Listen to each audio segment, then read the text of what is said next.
Hi everyone, thanks for joining me for another Thursday Tips and Tricks. If you tuned in last week, we talked about changing the size of blocks. And we also talked about the fact that most of our quilt blocks are based on a grid, and that if you change the size of the grid, you could then change the size of the block to make them smaller, to make them larger from an original block design that was in a magazine. Today, we're going to talk about changing the block colorations and configurations to actually take the blocks and turn them into quilts that are going to be unique to you and individual. But before we get into designing, let me follow up with a couple of things. This is a book that if you want to learn more about that whole grid technique, it's a book written by Jenny Beyer. Hundreds of block designs in there, but what Jenny did was she added an overlay that you can lay over top of your block illustrations, and it will help to deconstruct the block into the simple shapes and make that whole understanding of what units are involved a whole lot easier to understand. This is another book that's written by Jenny Beyer. If you're going to do designing, you're probably going to have to know a little bit about drafting. It helps. They go hand in hand. This is the best book on the market for breaking down geometric designs and learning how to draft them.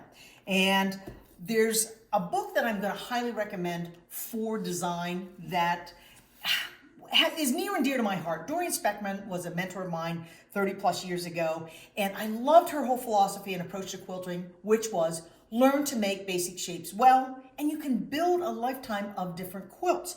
And on the inside of her pattern play book, you'll notice that she outlined about 24 what she considered different basic shapes. And if you look closely at these, you're going to see that this was the basis for the construction of my fundamental tool line. And every shape that's on here can be made with one of my fundamental Studio 180 design tools. Now, when Dorian wrote the book, she included templates, and you could make the design one size. But you know, if you can learn to identify the shape and have the tool in your arsenal, you're going to be able to make medium, small, and large blocks in any of the designs that use any of these shapes. So these are 3 great books to add to your library. But let's get started a little bit with design.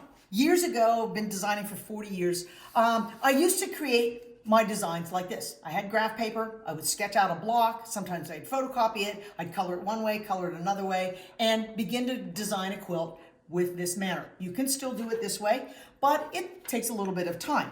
One of the other things that I used to do on a regular basis is not deal with colored pencils, but I actually used to take fabric snippets. And this is not piece, but I could position them to see whether I like the fabric in the design or not.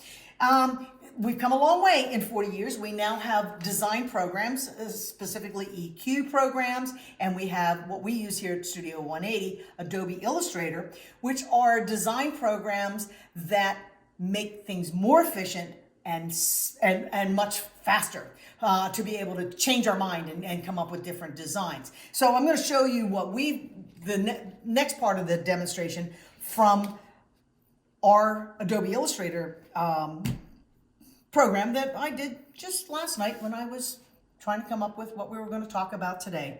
So if you look at the first page, the first thing that most of us as designers do is we change the color and the position of the color in the quilt. So this, if you look at the first design here, is kind of the coloration that I did for the actual block that you saw last week and you're seeing again this week. I'm going to go through these briefly so you can see the chain blocks. I kept the same color, but I rotated them so that the chains kind of cut the corner rather than radiating out from the center. And with the flying geese, I actually changed the value placement. Instead of having dark geese and light background, I have light geese and dark background. Same pieces, just colored differently, gives me a different look. Here, I kept all of these shapes the same, but I added a very dark color to try and create a chaining effect, going back diagonally across the quilt by adding a darker green here. This one, I actually took the focus away from flying geese, still kept the flying geese units, but it looks like a chevron. By matching these small triangles to the large triangle, I get this chevron shape in there. So I've got this kind of white chevron shape that I liked And so for my next one, I said, well, what if I change those to dark and really accentuate that chevron shape? And there's yet another variation right there. So changing the colors can definitely change the look of your blocks. Now, in order to be able to build a quilt, what you need to do is take the blocks and put them into some type of setting. And here's block number 1, and this is one of the simplest settings that we use, which is sashing strips in between, with a cornerstone at the intersection of the sashing strips. Perfectly acceptable block, would make a nice quilt. Easy, great first design. Here is the same block, but I kind of focused on that chevron, so it gives me a different look.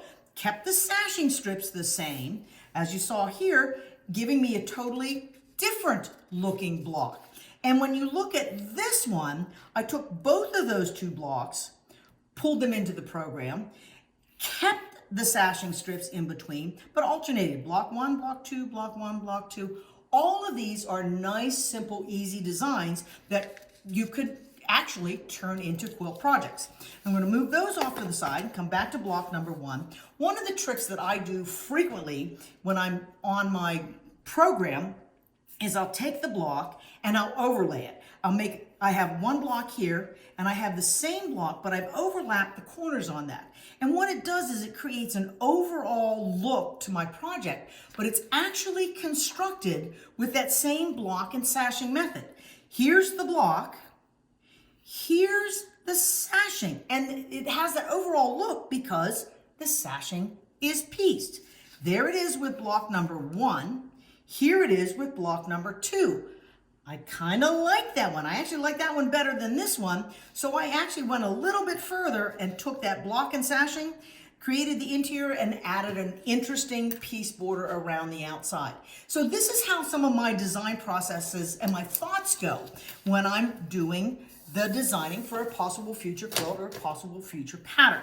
Now I'm going to come back and eliminate the sashing strips. And I'm going to talk about designing with 2 blocks. These happen to be exactly the same blocks. They're colored differently, but there are no sashing strips that go in between. When you do that, it tends to give you some interesting secondary designs.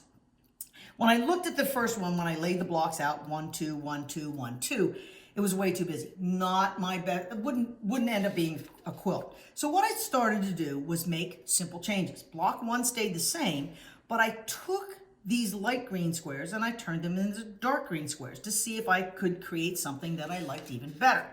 And it was getting there. I started to have a little bit of a diagonal feel with those strong darks. Still not what I wanted to spend my time and make a quilt with. So block 1 stayed the same.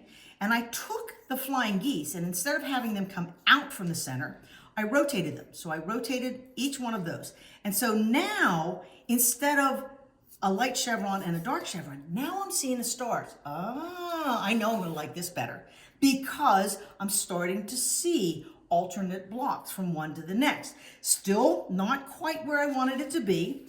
So for my next version, what I did was I eliminated the orange in here, placed it in the center, and took and made what was orange, turned it into dark green. So now I've got a chevron going in and a chevron going out from the center of my blocks. I'm really starting to like the look of my overall design, but I still noticed something that kind of chopped this up, and it was the fact that the chain piecing that happened, or it was created by the squares going across, was broken up by color. Green, green, orange, green, green, orange, orange, green, orange, orange. So I thought, what if I made all of the orange go in one block and all of the green in the other? And by doing that, I finally ended up with something that I really liked. And I liked it enough that I took that earlier piece border and saw what it looked like going around the outside. And you know, all of this with a digital program didn't take me but a couple of hours to change this, change that, and mix things around. So designing may not be for everybody, but it is truly rewarding to take a pair of blocks, put them together into a design, take that design, go pick out some fabric, and actually make a quilt. It might be for some of you, but if designing isn't for some of you, come visit our website. We've got tons of patterns that use some of these designing theories in them. So hopefully that helps take the mystery out. Don't be afraid of it, and don't ever apologize for changing one of my patterns either, because I love it when you put your own stamp of individuality on your specific projects. Good luck with all you're doing, and don't forget to see us next week. Don't know what we're going to talk about, but I'll see you next Thursday. Take care, everybody.